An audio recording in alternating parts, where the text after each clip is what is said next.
இங்க ஒரு bus accident ஆனதுனால அதுல கண்டக்டரா வேலை செஞ்ச நம்ம ஹீரோக்குமே பயங்கரமா அடிபட்டுருது. இதனால ஹீரோவோட 2 கிட்னியுமே ஃபெயிலியர் ஆக டாக்டர் உடனடியா ஒரு கிட்னி மாத்தி வைக்கணும்னு சொல்றாங்க. அப்ப டாக்டருமே செக் பண்ணி பார்த்ததுல ஹீரோனோட கிட்னி மேட்ச் ஆக ஹீரோனுமே கிட்னி கொடுக்குறேன்னு சொல்றா. ஆனா ஹீரோனோட அம்மா இதெல்லாம் வேணாம்னு சொல்ல ஹீரோனும் ரொம்ப கான்பிடண்டா கிட்னி கொடுக்கறதா சொல்லி ஒத்துக்கிறா. எப்படியோ ஒரு வழியா நல்லபடியா ஆபரேஷனுமே முடிஞ்சிருது.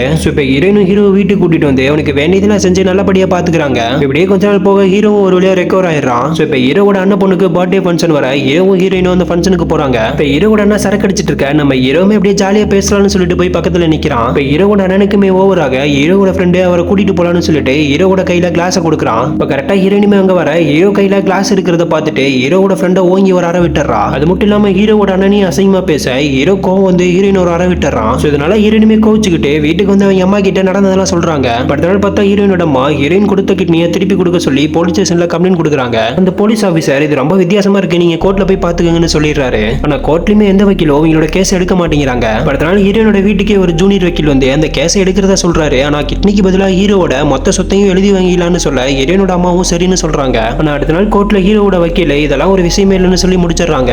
அந்த வக்கீல் ஹீரோக்கு ஆண்மையில்னு சொல்லி ஒரு பெரிய பொய்யா சொல்றான். இதை விசாரிக்க ஜட்ஜுமே ஹீரோயின் கிட்ட கேட்கிறாரு. ஆனா ஹீரோயின் எந்திரிச்சு பதில் சொல்லும் போது டக்குன்னு மயக்கம் போட்டுறாங்க. ஹாஸ்பிட்டல் கூட்டு போய் செக் பண்ணி பார்த்தா ஹீரோயின் பிரெக்னண்டா இருக்க விஷயம் தெரிய வருது. இதை கேட்ட ஹீரோமே சந்தோஷப்பட ஹீரோயின் அவங்க அம்மா எதுவுமே பேச விடாம அங்கிருந்து கூட்டு போயிடுறாங்க. இப்படியே கொஞ்சம் மாசம் போக ஹீரோக்கு பெண் குழந்தை பிறந்திருக்கதா சொல்லி கால் பண்ணி சொல்றாங்க. இதை கேட்ட ஹீரோமே ஆசையா குழந்தையை பார்க்கலான்னு போறான். அப்ப கரெக்டா ஹீரோனோட அம்மா வந்து ஹீரோ அசிங்கமா பேச ஹீரோமே குழந்தையை பார்க்காமலே திரும்ப வந்துடுறாரு. ஆனா அப்ப கூட ஹீரோனோட அம்மா சும்மா இருக்காம இந்த விஷயத்தை எப்படியாவது பெருசாகணும்னு சொல்லிட்டு அந்த குழந்தை அவனுக்கே பிறக்கல உனக்கு பிறந்ததா சொல்லுன்னு சொல்லி அந்த வக்கீல் கிட்ட சொல்றாங்க. இப்ப ஹீரோ இதை எப்படியே தெரிஞ்சுக்கிட்டு அந்த வக்கீலை கூட்டிட்டு போய் ஹீரோயின் கிட்ட நடந்ததெல்லாம் சொல்றான். இதை கேட்ட ஹீரோயினுக்குமே அவ பண்ணது தப்புன்னு புரிஞ்சு மறுபடியும் ஹீரோ கூட ஒண்ணு சேர்ந்துடுறா.